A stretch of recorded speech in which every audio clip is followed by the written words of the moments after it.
Boa noite, mais uma segunda de live aqui no nosso Instagram, falando de leilões. E aqui a nossa meta é sempre a mesma, né? A gente persegue essa meta. E qual que é? É ensinar o máximo de pessoas a fazer o que os meus clientes aqui do meu escritório de advocacia fazem. E o que é que os seus clientes fazem? Você pode estar se perguntando. Os meus clientes, eles dobram o valor investido a cada 12 meses nos leilões de imóveis. E o meu propósito aqui com esse trabalho aqui no Instagram é justamente te ensinar todo aquele que tenha a vontade de aprender mais sobre esse mercado, né? Aprender todos os conceitos que envolvem esse mercado, né? Extremamente lucrativo dos leilões de imóveis, com uma meta bem definida, com um propósito bem definido, que é dobrar o valor investido a cada 12 meses. Tem um autor americano, já falecido, que eu gosto muito, né? Que eu indico, inclusive, que se chama Napoleão Hill. Ele criou aí a teoria, né, a filosofia da prosperidade, na verdade, né? A prosperidade, ela habita dentro de nós, né? E a gente tem que saber dar vazão à nossa vocação para a prosperidade. Mas ele diz algo muito interessante em um dos seus livros. Ele coloca lá o conhecimento, né? Ele coloca o conhecimento como um dos requisitos, ali, um dos degraus para a prosperidade, para você atingir um objetivo.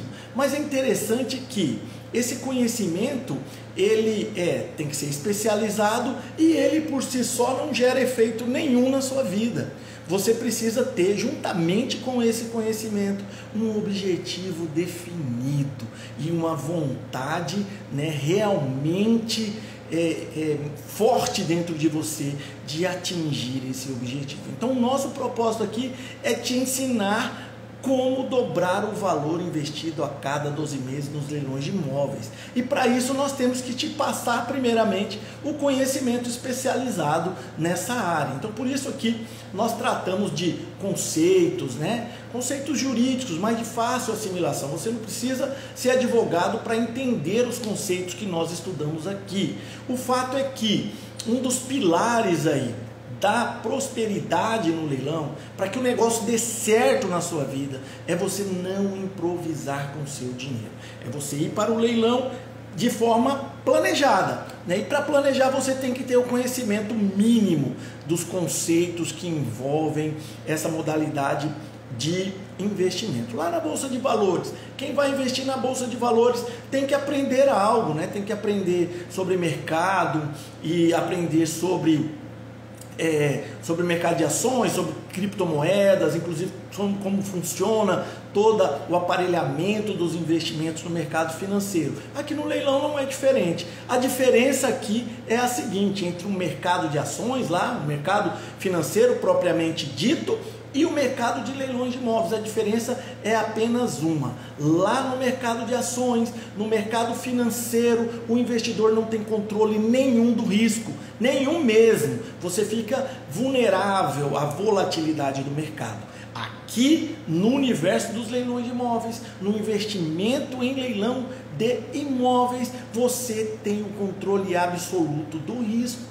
Essa é a diferença fundamental. E há uma outra diferença também, que é a lucratividade. Aqui no universo dos leilões de imóveis, você poderá dobrar ou mais que dobrar o valor investido a cada 12 meses. É isso que os meus clientes no escritório têm feito e é isso que eu vou ensinar você a fazer.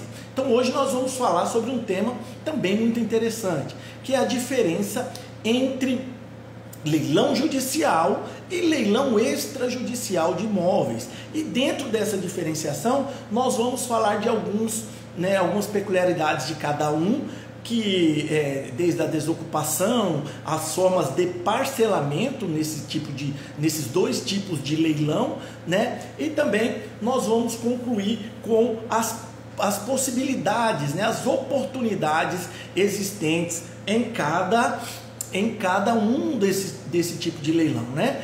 quais são as oportunidades que existem, os preços mínimos de cada um segundo a legislação, tá? Então vamos lá. A diferença fundamental entre leilão judicial e extrajudicial de imóveis, ela é muito simples. O próprio nome, a própria nomenclatura aí, ela já indica. A diferença é que nos leilões judiciais, quem preside os atos do leilão, quem faz toda a organização até a nomeação do leiloeiro e posterior assinatura do auto de arrematação e da carta de arrematação é o juiz. Então, os leilões judiciais você vai encontrar em diversos tipos de processos. Desde processos criminais, exatamente. Existem processos criminais em que o bem ali do réu, que é condenado pela justiça criminal, ele vai a leilão por alguma indenização que tem que ser paga à vítima, ou por ter sido adquirido com produto de crime. Então você vai encontrar leilões judiciais em processos criminais, você vai encontrar leilões judiciais em processos trabalhistas, processos fiscais, processos cíveis em geral, né, que são leilões que você vai encontrar com mais costumeiramente os leilões de imóveis que são penhorados por falta de pagamento de condomínio, né? Hoje mesmo eu analisei um em que o apartamento devia quase R$500 mil de condomínio. Então entra-se com uma ação de cobrança, e se a pessoa não paga, esse transcorrido todos os prazos de recurso, esse imóvel vai a leilão para pagamento de uma dívida. Então a diferença fundamental aqui, para a gente fixar uma premissa na nossa aula, é que o leilão judicial é realizado dentro do bojo de um processo judicial, seja ele de qual espécie for, né? Civil, criminal, trabalhista, fiscal. Mas o fato é que existe um juiz de direito, um juiz federal, que está por trás aí, né, da organização desse leilão. E qual a finalidade dele? A finalidade dele é a quitação de um crédito, né, oriundo de um título judicial ali, executivo judicial, ou também, né, no caso de títulos extrajudiciais, mas que são executados judicialmente, que é o caso do cheque, por exemplo. Às vezes a pessoa deve um cheque, né, a pessoa deve lá 100 mil, né? E aí o credor executa esse cheque, penhora um terreno dessa pessoa, e aí vai a leilão também judicial esse imóvel para pagamento de um débito que é originado de um título extrajudicial, que é o cheque, mas que passou pelo crivo do juiz. Então o juiz determina a penhora nos leilões de imóveis judiciais. Fixe essa premissa aí, porque ela é importante. E os leilões extrajudiciais, como funcionam?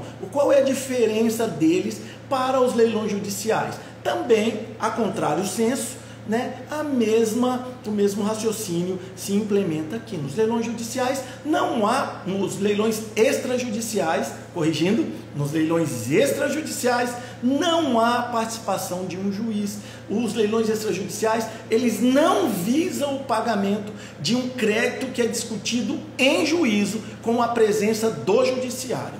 Então, qual que é a origem geralmente desses leilões extrajudiciais? Via de regra, esses leilões são aqueles regidos pela Lei 9.514 de 97. Essa lei ela trata da alienação fiduciária de bens imóveis. E também nessa lei tem ali o procedimento de expropriação em caso de inadimplemento das prestações. Como funciona em linguagem bem simplificada o rito aí desses leilões extrajudiciais? Bom, a pessoa vai lá no banco. Primeiro a pessoa escolhe um imóvel no mercado, né, se encanta pelo apartamento, vai lá no banco, né, não tem o dinheiro para comprar, vai lá no banco, aprova um crédito e compra com o dinheiro do banco financiado. E o banco vai pedir uma garantia. E qual é essa garantia? O próprio imóvel. O próprio imóvel que a pessoa compra é garantia do banco, né, do pagamento daquele empréstimo. Nesse caso da Lei 9.514 de 97, você verá que as garantias são dadas em alienação fiduciária do bem. O que quer dizer isso juridicamente? Juridicamente quer dizer assim, em linguagem bastante simplificada também. Você tem um bem imóvel e você tem um financiamento que recai sobre o bem, e esse bem passa a ser garantia de pagamento desse financiamento, e aí há uma divisão da posse. A posse direta fica com a pessoa que vai morar, que financiou, que pegou o crédito do banco, e o banco conserva a posse indireta, né? A propriedade resolúvel do bem. O que quer dizer a propriedade resolúvel? Essa propriedade, ela coexiste, né? Digamos assim, estou simplificando a linguagem aqui, ela coexiste com a pendência de uma condição. E qual é essa condição? A condição é o pagamento do financiamento. Então, quando a pessoa não paga o financiamento e o imóvel garantia do pagamento em alienação fiduciária, o banco não precisa ir em juízo e pedir ali que o contrato seja rescindido e que a dívida seja paga, ou que o imóvel vá a leilão para pagamento da dívida. Não, absolutamente não. Por quê? Porque criou-se pela legislação, e essa lei 9.514 de 97, que trata disso, criou-se um procedimento extrajudicial de execução. Exatamente, para facilitar aí a vida de quem emprestou o dinheiro, que são as instituições financeiras via de regra, certo? Então, quando ocorre o inadimplemento, o contrato vai prever lá quantas parcelas serão toleradas de inadimplemento.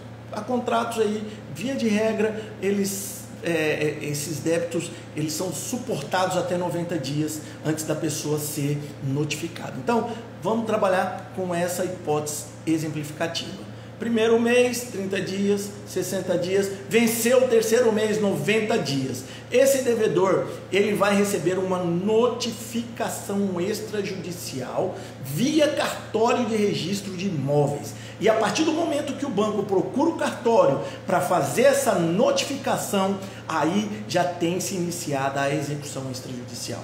Nessa notificação, o devedor terá um prazo de 15 dias para pagar. Veja que não há participação de juiz aqui, é o cartório de registro que faz a notificação extrajudicial através de um pleito do credor, né? Que no caso aqui, o credor fiduciário, que é o banco, né? Na hipótese exemplificativa nossa. E aí a pessoa tem 15 dias para purgar a mora. Não purgada a mora, o banco levará a leilão o imóvel em duas praças. Primeira praça, o valor do bem é o valor que consta do contrato lá de alienação fiduciária para efeito de leilão. Exatamente isso. Lá nos contratos de alienação fiduciária, né, de financiamento com cláusula de garantia em alienação fiduciária, já consta lá uma cláusula que o imóvel, caso leiloado, terá o valor de avaliação de X reais. E aí, já a lei já prevendo que esse inadimplemento pode vir depois de anos, né, de pagamento do tributo, das prestações, já prevê também a forma de atualização desse débito, né? Então, recapitulando aqui, o valor na primeira praça nos leilões extrajudiciais é sempre o valor que consta do contrato para efeito de leilão, e lá já vai constar no contrato a forma de atualização desse valor. Então, não havendo nenhum licitante em primeira praça, vai para uma segunda praça. Nós estamos falando dos leilões extrajudiciais. Nessa segunda praça, como acontece? O que acontece? Qual que é o preço, né? Qual que é o valor mínimo para lance ali nessa segunda praça? O valor de lance mínimo na segunda praça é o valor dos débitos que recaem sobre o imóvel. Aí IPTU, condomínio, as prestações do contrato de financiamento, incide tudo. E esse é o valor de lance mínimo. E é por isso que você verá em leilões extrajudiciais primeira praça lá, por exemplo, 200 mil reais, segunda praça, 80 mil reais. Ou também você vai ver lá, primeira praça, 200 mil reais, segunda praça, 300 mil reais. Mais caro do que na primeira praça. Por quê? Porque na segunda praça são todos os débitos que recaem sobre o valor da soma de todos os débitos que recaem sobre o imóvel, que constituirão ali a soma, né, total que dará o valor do lance mínimo, correto? Então, assim, recapitulando, primeira praça nos leilões extrajudiciais, valor que consta do contrato para efeito de leilão em caso de inadimplemento, e ali o contrato já vai prever a forma de atualização durante o decorrer do tempo. Segunda praça, o valor do débito, é por isso que você vai encontrar imóveis que na segunda praça tem descontos aí de 50%, 60% sobre o valor que consta lá do contrato de alienação fiduciária, de financiamento com cláusula de alienação fiduciária para efeito de leilão. E aí também você vai encontrar também na segunda praça, às vezes, o valor do lance mínimo maior do que na primeira praça, porque ali o que constitui o valor do lance mínimo é a somatória de todos os débitos que recaem sobre o imóvel, certo? Não ocorrendo a arrematação nem em primeira praça, nem em segunda praça, o banco, dando sequência no procedimento de execução extrajudicial, vai averbar os dois leilões negativos. Vai lá no cartório de registro imóvel e fala: olha, eu cumpri a lei, fiz o primeiro leilão, foi negativo, ninguém arrematou. Segundo leilão, foi negativo, ninguém arrematou. Então agora eu estou dando quitação para o devedor, ele não me deve mais nada, só que o imóvel agora é meu, do banco.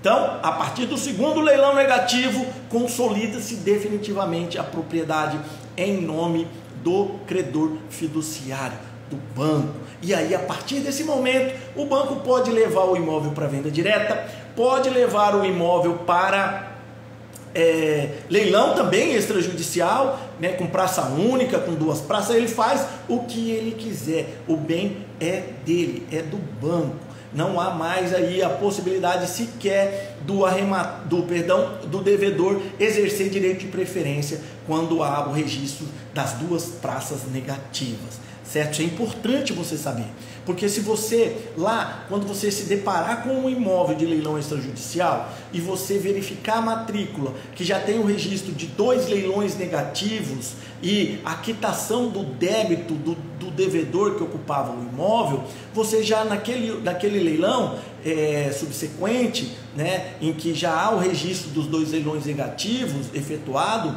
lá na matrícula do imóvel, você não precisa se preocupar, por exemplo, em verificar se o devedor foi intimado da data do leilão e o seu cônjuge. Por quê? Porque a partir do momento em que há o primeiro leilão negativo, segundo leilão negativo, registrado lá na margem da matrícula do imóvel, averbado na margem da matrícula, sendo feitas essas duas averbações de primeiro leilão negativo, segundo leilão negativo, você não precisa mais se preocupar num leilão posterior ou na própria venda direta em verificar se o devedor foi intimado, porque já houve a quitação legal ali do débito que ele tinha com o banco, só que também ele perdeu o imóvel. Correto? Então, até aqui vocês estão vendo que a diferença fundamental entre leilão judicial e extrajudicial é justamente o rito. Enquanto lá no leilão judicial teremos a participação de um juiz, aqui nos leilões extrajudiciais não há participação do Poder Judiciário. Mas voltando lá nos leilões judiciais, e os lances mínimos nos leilões judiciais? Como que funciona a sistemática? Bom, essa sistemática do lance mínimo nos leilões judiciais, ela é regida pelo Código de Processo Civil. E o Código de Processo Civil diz assim: na primeira praça, valor da avaliação. Essa avaliação deve ser sempre atualizada pelo juiz do processo. Então ele vai ter lá um expert em avaliação, pode ser o próprio oficial de justiça avaliador, ou ele pode nomear um avaliador judicial ali para ir lá e fazer a avaliação do imóvel. Então, primeira praça, valor da avaliação. Segunda praça, o imóvel em leilão judicial somente poderá ser leiloado pelo valor mínimo fixado pelo juiz. Se o juiz não fixar valor mínimo algum, a lei mesmo já fixa. Na omissão do juiz, 50% do valor da avaliação é o valor mínimo em segunda praça. Então, por isso que você vai encontrar a primeira praça. Muita gente acha assim, que é automático, que o leilão judicial em primeira praça, o valor mínimo é o valor da avaliação, em segunda praça é automaticamente 50% do valor da avaliação. Não é assim que funciona, porque o que a lei diz que é 50% do valor da avaliação, se o juiz não tiver fixado outro valor mínimo. Então, por isso que muitas vezes você vai ver lá, primeira praça, valor da avaliação, porque é assim que a lei diz. Segunda praça, tem juízes que fazem a fixação do preço mínimo em 70% do valor da avaliação, certo? Então, aí nós entramos num conceito muito importante do leilão judicial, que é causa de anulação da arrematação, que é o conceito de preço vil. O que é preço vil para a lei?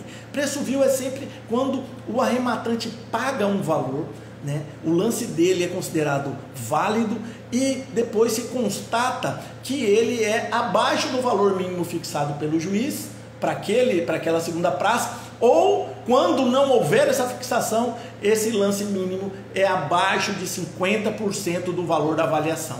Ele será considerado preço vil, e o preço vil é causa de anulação da arrematação. Então preste muita atenção com relação a esses aspectos. São questões muito fáceis, muito simples de aprender, né, para executar na prática, mas a simplicidade é proporcional à importância. Então, preste atenção nesses conceitos. E a desocupação? Qual que é a diferença na desocupação dos leilões judiciais e extrajudiciais? A diferença é que nos leilões judiciais você não precisará entrar com ação de missão na posse. Isso porque o Código de Processo Civil ele diz que, expedida a carta de arrematação, automaticamente o juiz é obrigado a expedir no mesmo ato o mandado de missão na posse. Arrematado o imóvel, como que funciona no leilão judicial? Arrematado o imóvel, lavra-se um auto de arrematação, que ainda não é a carta de arrematação. Preste atenção na diferença de conceitos, tá bom? 10 dias após a lavratura do auto de arrematação, o juiz expedirá a carta de arrematação. A carta de arrematação, ela vai substituir a escritura. Você vai pegar a carta de arrematação e levar lá no cartório e fazer o registro dela lá, fazer a verbação dela lá no registro do imóvel, certo? O que a lei diz? No momento em que passados 10 dias da expedição do auto de arrematação, chega o momento de expedir a carta de arrematação, o juiz já deve automaticamente expedir o mandado de missão na posse e determinar o cumprimento. Então, o arrematante no leilão judicial atualmente não precisa sequer entrar com ação de missão na posse, certo? E nos leilões extrajudiciais, o que a lei diz? A lei diz que você, né, como arrematante, né, vai pegar sua carta de arrematação, vai juntar no processo ali e averbada já lá na escritura, na margem do registro lá da matrícula, né, você vai pegar sua carta de arrematação, averbar e levar para o juiz. Aí sim, no leilão extrajudicial, você precisa propor uma ação de missão na posse, com fundamento no artigo 30 da Lei 9.514 de 97. E essa lei ela diz de forma muito taxativa que é direito do arrematante obter a desocupação em 60 dias, certo? Então essa é a diferença fundamental. Então, eu estava lendo aqui uma pergunta do Clairton, vamos ver aqui. Depois da sentença do juiz, né, qual o próximo passo? Depois que o juiz decidir, você vai cumprir na emissão na posse, né, no leilão extrajudicial, você vai lá cumprir o mandado junto com o oficial de justiça. Aí o oficial de justiça vai lá e vai dar a ordem para que a pessoa desocupe o imóvel, correto? Então assim, o cumprimento, depois que sai a decisão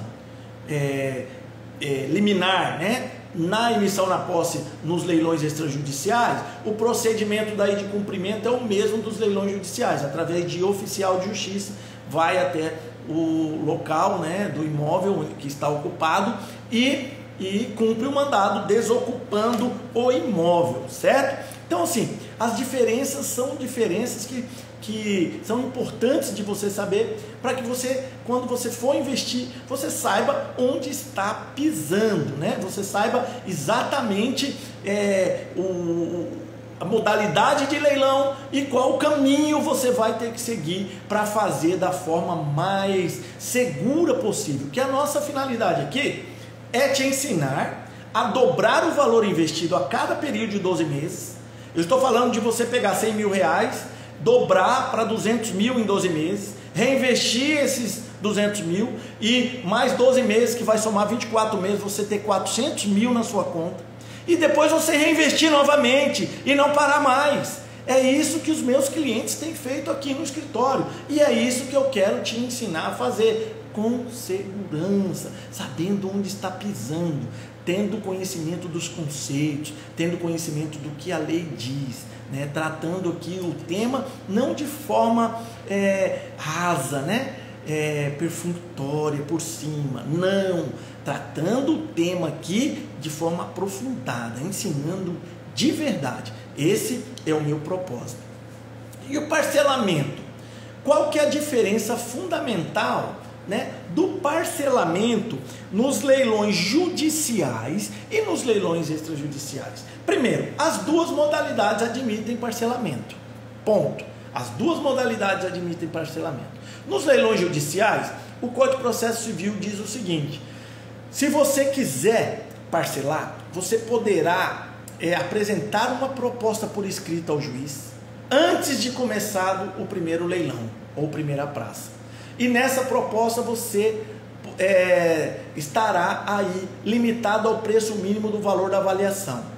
E você poderá propor arrematar aquele imóvel por escrito antes de começar o leilão, dando 25% do valor da avaliação, mais 30 prestações mensais e sucessivas, com uma correção, né, estabelecida na própria proposta. Você já pode propor geralmente a correção utilizada, né, os índices de correção utilizados pela justiça.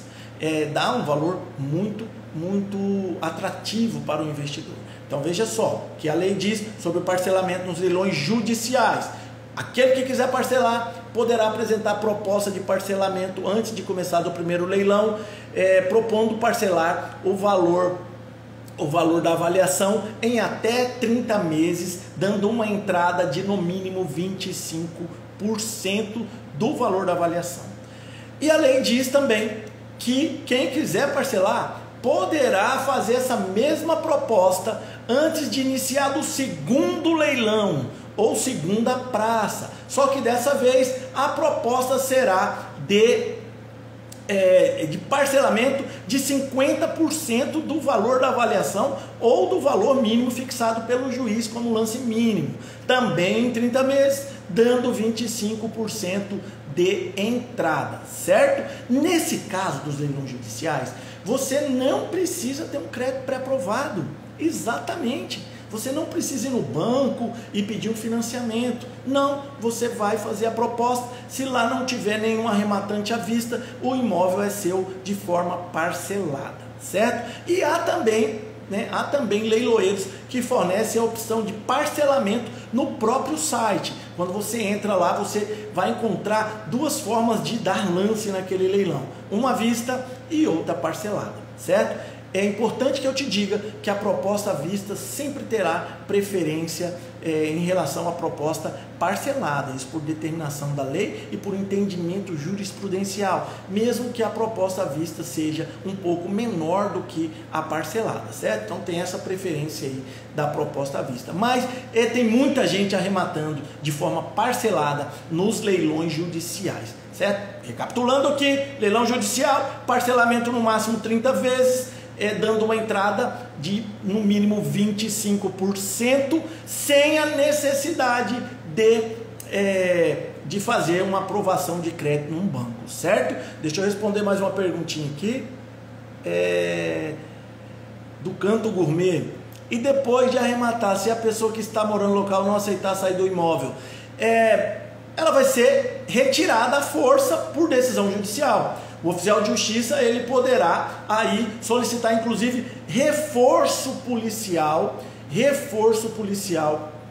para retirar aquela pessoa dali. Por quê? Porque o leilão é um procedimento dentro do devido processo legal. A pessoa que está lá, ela teve todo o direito de se defender, por isso ela é intimada, né? No momento que a lei determina que ela seja intimada, ela pode, até o segundo leilão, ela pode pagar o valor do débito e acabar com tudo, remir, né, o débito, e se ela não o fez, ela não tem mais o que reclamar. Então aí o Estado juiz vai entrar. E aí quando eu digo Estado juiz aqui, eu já não há mais diferença entre leilão judicial e extrajudicial, porque você, em ambos os leilões, você vai cumprir a decisão da desocupação através de um mandado judicial, certo? Mas cabe um parênteses aqui, muito interessante, que na prática o que a gente tem visto é que 90% dos imóveis que estão ocupados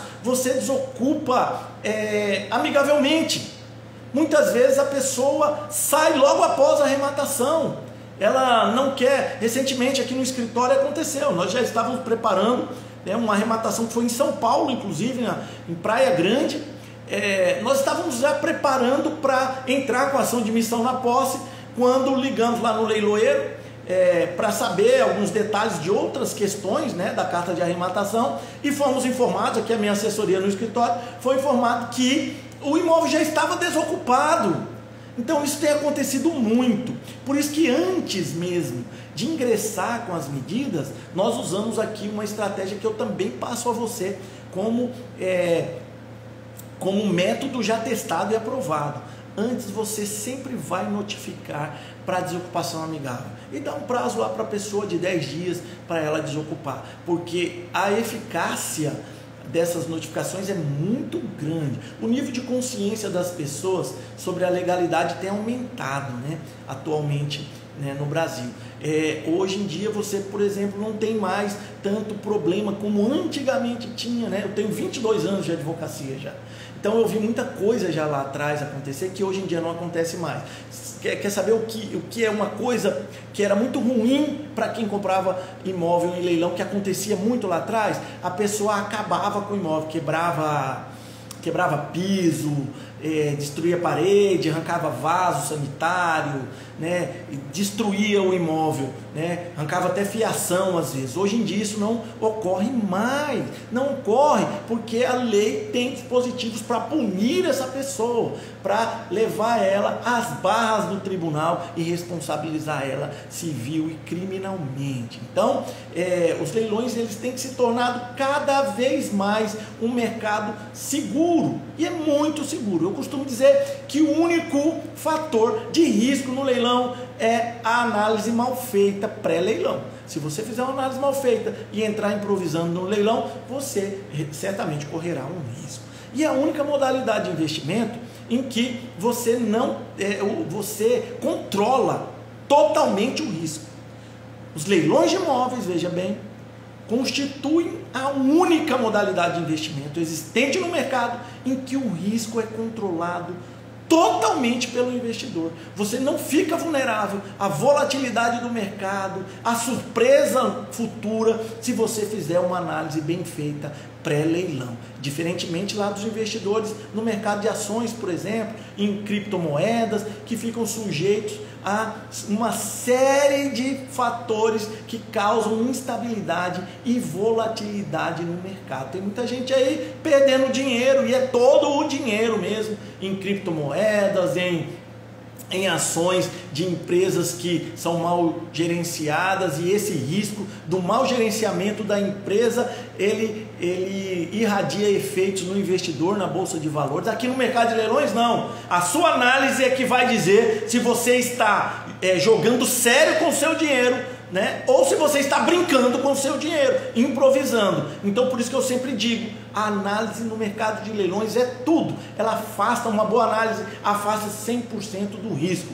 E aí você fazendo uma boa análise jurídica, uma boa análise de mercado, você inevitavelmente vai dobrar o valor que você investir a cada período de 12 meses.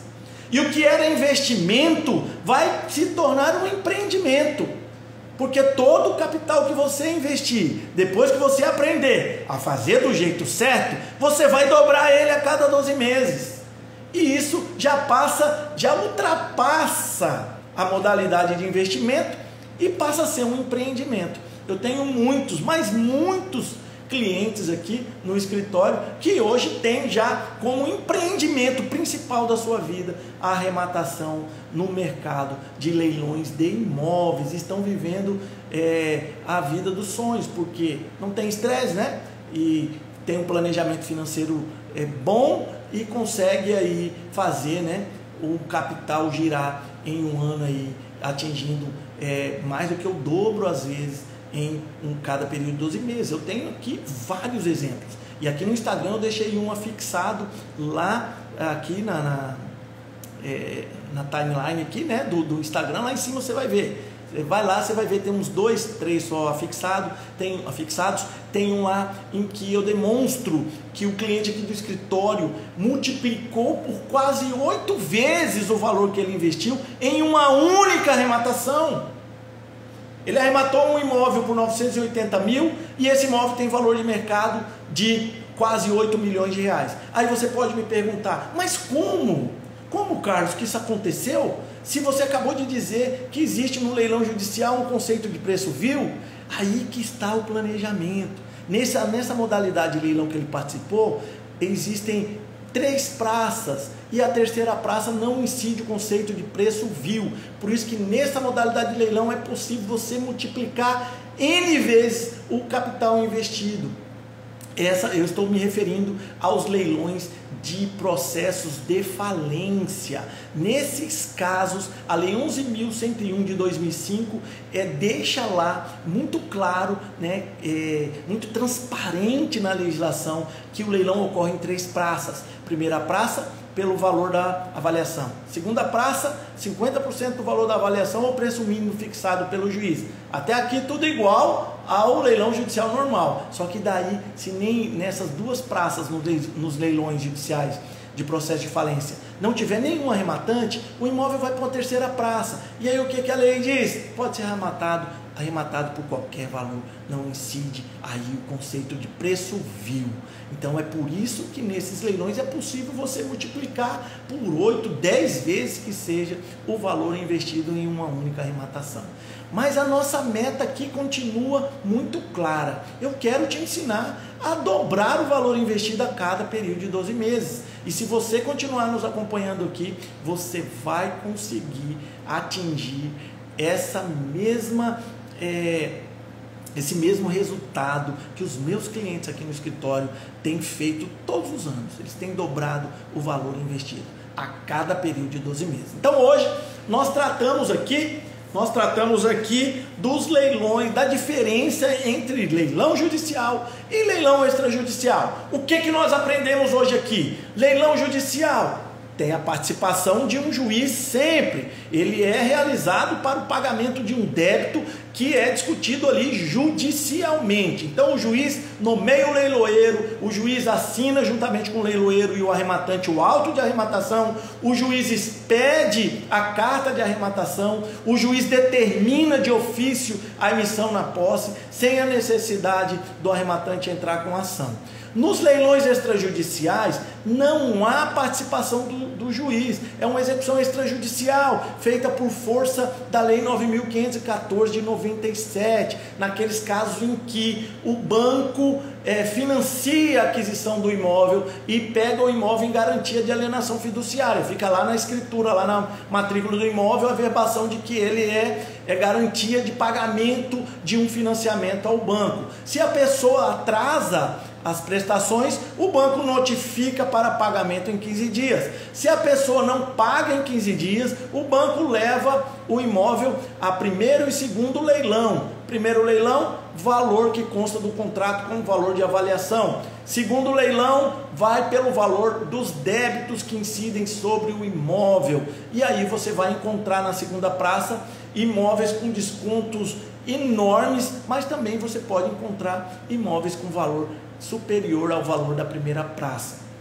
Porque na segunda praça, nos leilões extrajudiciais, o imóvel vai sempre pela soma, né? O valor mínimo da soma dos débitos que recaem sobre o imóvel. A desocupação nas duas modalidades de leilão. Nós aprendemos que nos leilões judiciais, a desocupação ela é facilitada por disposição do Código de Processo Civil, que diz que expedida a carta de arrematação de ofício, sem ação judicial do arrematante, veja bem, o juiz expedida a carta de arrematação nos leilões judiciais, sem mesmo o arrematante ter pedido a carta de a desocupação, o juiz deve de ofício determinar a expedição do mandado de admissão na posse. Então, nos leilões judiciais, quando você arremata o imóvel ocupado, o juiz ele vai expedir o auto de arrematação que vai assinado pelo leiloeiro, o arrematante e o próprio juiz, e vai esperar um prazo de 10 dias.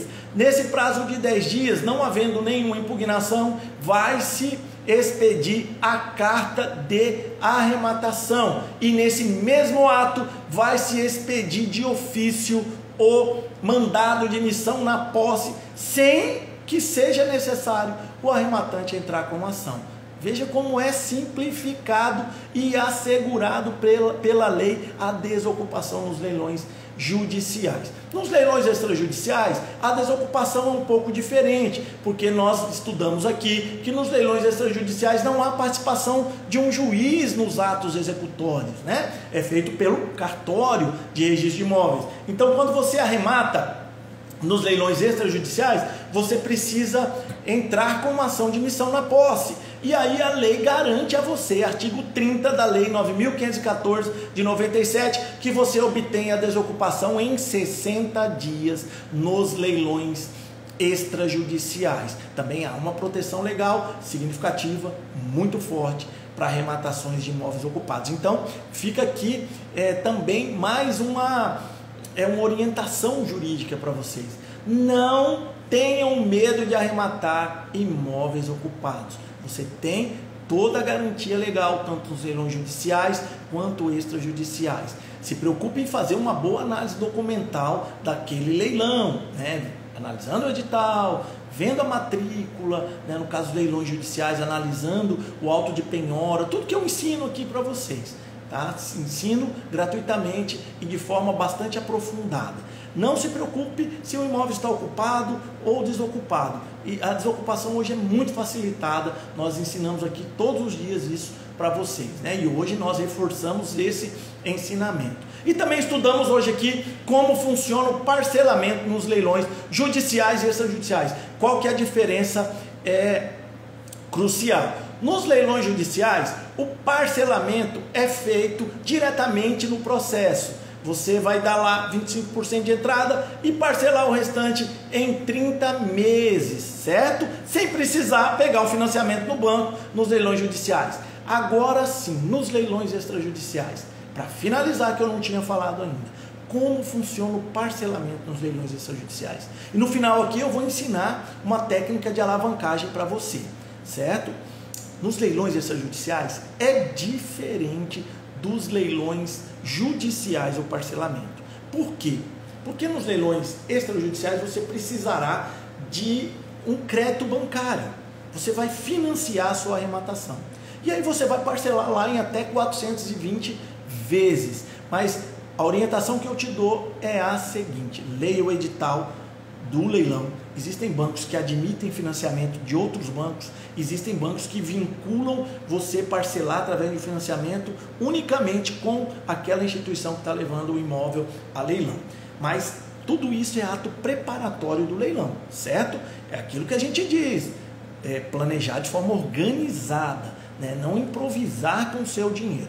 Então, se você vai para um leilão extrajudicial e quer parcelar, primeiro passo, pré-aprovar um crédito bancário, né, para que, se você for o vencedor no leilão, o crédito seja liberado e você pague a arrematação, porque se você não pagar, você terá, né, responsabilização civil e até criminal, né, para quem arremata e não paga, certo? Então, primeiro passo, eu vi um imóvel no leilão extrajudicial e quero comprar ele parcelado. Primeiro passo, pré-aprovar um crédito imobiliário, né, que seja suficiente para pagar o lance que você pretende dar. Então, aí é que vai um pulo do gato para você, né? Um ensinamento aqui de altíssimo valor para você. É possível você começar nos leilões de imóveis e arrematar um apartamento de 400 mil reais utilizando essa técnica, tendo apenas 15 mil reais no bolso. E aí você pode estar pensando assim, mas o professor Carlos Frederico está exagerando. Não estou. Isso acontece a todo momento. É a técnica de alavancagem com o dinheiro do banco. Como funciona? Você vai adquirir um apartamento,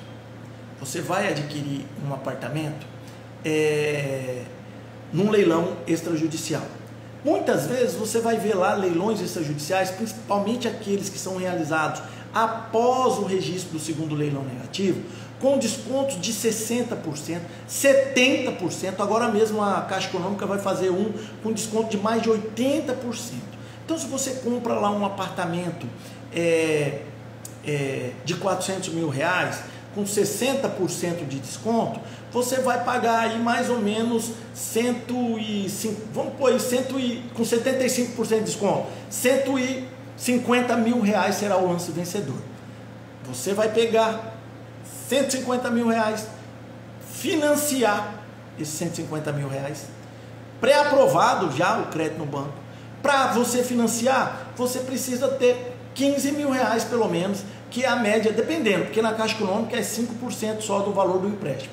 Você vai financiar o valor de 150 mil, que é o valor do lance vencedor. Você arrematou com desconto altíssimo, né? 75% que nós estamos trabalhando aqui, né? Que daria, eu estou fazendo a conta errada, hein? Estou fazendo a conta errada. Vamos arredondar isso aqui. Um apartamento de 200 mil, você vai comprar com 10 mil, para ficar mais fácil a conta. Eu estou sem calculadora aqui também, o percentual aí não ficou exato, né? Então, um apartamento de 200 mil reais, você vai arrematar tendo 10 mil apenas no bolso. Como? Você vai fazer um financiamento, vai comprar ele lá com 50% de desconto, que é a média aí, 50% ou mais dos leilões extrajudiciais, vai dar 100 mil, que é o valor do lance de 50%, só que você não vai desembolsar os 100 mil, você vai dar apenas 10 mil, que é a entrada do valor do financiamento desse imóvel. E aí você vai despender do seu bolso 10 mil, financiar o lance, vender esse apartamento por 200 mil. O resumo da ópera é esse. Você vai vender ele por 200 mil, pagar ao banco o valor de 100 mil que você pegou, que na realidade foi 90, porque você deu 10 mil de entrada, e contabilizar o lucro. Essa é a técnica de alavancagem, é o que muito investidor tem feito, começando com 10% do valor do imóvel. 10% do valor do imóvel. 10% não é nem do valor do imóvel, 10% do valor do imóvel com desconto, né? Que é o valor do lance vencedor. Então, nos leilões extrajudiciais, você vai arrematar de forma parcelada através de um financiamento bancário, né? E aí você tem N opções de trabalhar com o dinheiro do banco. E essa técnica de alavancagem é uma das opções que você tem de pegar essa possibilidade de liberar o crédito e pagar apenas o valor de 50% pelo imóvel, né? Porque o imóvel, por exemplo, na hipótese que nós demos aqui exemplificativa, vale 200 mil, você arremata por 100 mil, você vai financiar 90 mil desse imóvel, porque você vai dar 10 mil de entrada, e aí você vai vender ele por 200 mil e vai voltar o lucro bruto para o seu bolso de 100 mil reais, sendo que você começou com 10. Então, assim, Mas eu também não indico que você faça isso sem ter conhecimento, porque eu não estou ensinando você a fazer milagre, quem dera. Não, isso aqui é planejamento, é conhecimento especializado que você vai aplicar na prática para obter os resultados que você pretende ter. Uma outra dúvida aqui para a gente encerrar. Muita gente tem me perguntado: e se eu compro lá o imóvel e a pessoa que estava lá ocupando deixa lá os móveis dela, né? Deixa os móveis lá que guarnecem o apartamento, simplesmente se recusa a tirar os móveis, ela desocupa. Isso acontece, viu? De vez em quando, muito de vez em quando, mas acontece. E ela larga os móveis lá. O que eu tenho que fazer? Eu vou jogar esses móveis dela, utensílios domésticos dela na rua? Não. O que você tem que fazer? Leilão extrajudicial, entrar com ação de depósito, né? Para que o juiz nomeie um depositário. É coisa rápida, ele vai nomear um depositário judicial que vai pegar esses móveis e vai guardar ele e vai intimar a pessoa para retirar em determinado lugar, certo? Leilão judicial, você pode pedir o depósito no próprio processo que efetuou o leilão, ou então também, se você optar, entrar com ação de depósito autônoma, certo? Eu estou respondendo aqui porque eu fui indagado 2 vezes essa semana no direct, coincidentemente, sobre esse mesmo assunto. Então, você não pode pegar e jogar as coisas da pessoa fora, não. Você solicita um depósito judicial, coisa rápida, o juiz defere na hora e manda lá o depositário carregar as coisas que ficaram dentro do imóvel. O que é uma fria é você ficar como depositário. Não fique, de forma alguma, porque você vai arrumar dor de cabeça, certo? E uma outra questão que é importante em ambos os leilões, nós estamos falando, não vamos esquecer aqui, que nós estamos falando dos leilões judiciais e extrajudiciais, a diferença entre os dois. Mas aqui há um aspecto que eu quero falar que é importante e coincidente entre os dois: a leitura do edital. É importante que você faça uma boa análise do edital. Por quê? Porque no edital constam todas as regras ali daquele certame, daquela disputa. E você depois, tudo que está escrito ali, se você entrar numa fria lá na frente e falar: meu Deus, eu achei que esse negócio era de um jeito, era do outro. Se tiver previsto no edital, você não poderá alegar desconhecimento, mesmo porque o edital ele visa justamente dar ampla publicidade para o leilão. Então, aquele que arremata, por exemplo, um imóvel e de repente descobre que tem 200 mil reais de condomínio para ser pago e que ele passa a ser o responsável, ele vai lá reclamar: mas eu não sabia desse débito. Se constar do edital, não tem o que discutir.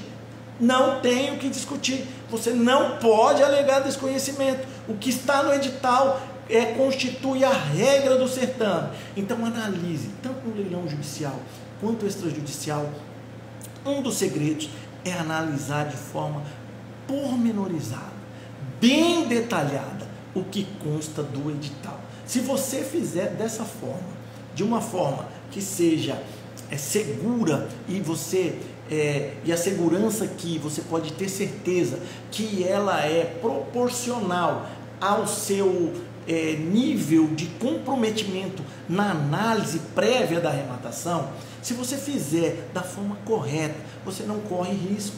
Não corre risco, porque, como eu sempre digo aqui, o leilão de imóveis é o único investimento em que o risco é totalmente afastado pela ação do próprio investidor, da própria investidora.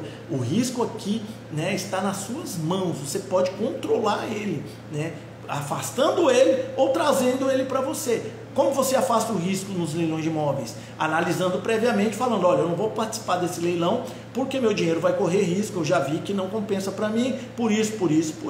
E como que você traz o risco para o seu investimento nos leilões de imóveis? Não analisando da forma adequada, certo? É diferente lá da Bolsa de Valores, em que os investidores, as investidoras não têm controle nenhum sobre o risco.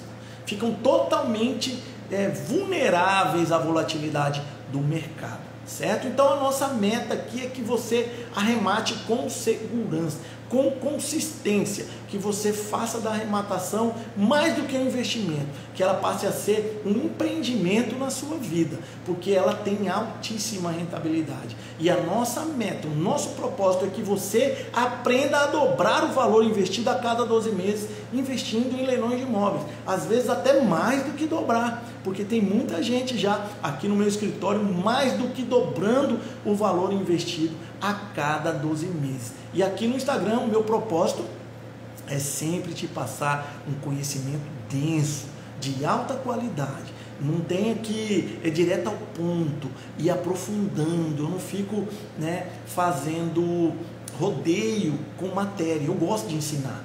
Eu tenho isso dentro de mim, eu gosto de ensinar, sou um estudioso e apaixonado pelo tema dos leilões, tenho 22 anos de advocacia e gosto de ensinar. E eu estou aqui cumprindo o meu propósito com você de te ensinar tudo.